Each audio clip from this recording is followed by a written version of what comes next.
ভাবিছো বন্ধুগণ সময় আৰু নাই কি জানিবা ঈশ্বৰ দুখিত হৈ আছে খ্ৰীষ্ট হৈতে হ'ব মিলন সোনকালে ধ্বংসকালে তিয়াই নিচে ওচৰত ভাবিছো।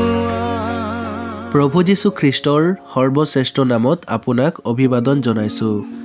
পবিত্ৰ বাইবেলৰ জোহনে লিখা শুভবাৰ্তাৰ 13 অধ্যায়ৰ 19 পদত আমি এনেদৰে পঢ়োঁ, এয়ে যেতিয়া ঘটিব তেতিয়া ময়ে যে সেই জনা ইয়াক তোমালোকে যেন বিশ্বাস কৰা, এই নিমিত্তে ঘটা আগেয়ে মই এতিয়াৰ পৰা তোমালোকক কৈছোঁ।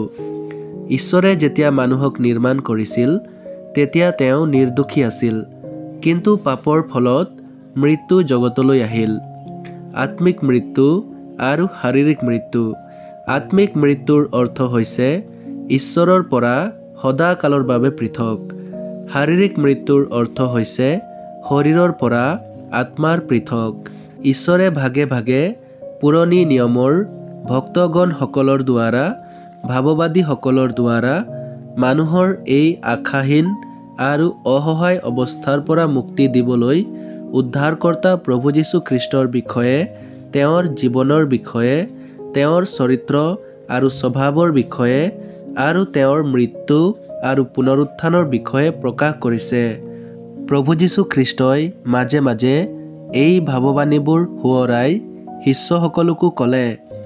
এয়া সেইকাৰণে যেতিয়া তেওঁ ক্ৰুচত মানৱ জাতিৰ পাপৰ বোজা লৈ বলিদান হ'ল আৰু মৃত অৱস্থাৰ পৰা তৃতীয় দিনা পুনৰ্জীৱিত হৈ মৃত্যু আৰু পাপৰ ওপৰত জয়ী হ'ল, তেওঁৰ শিষ্যবিলাকে পবিত্ৰ শাস্ত্ৰ বাক্য সিদ্ধ হোৱা দেখি তেওঁত বিশ্বাস কৰিলে।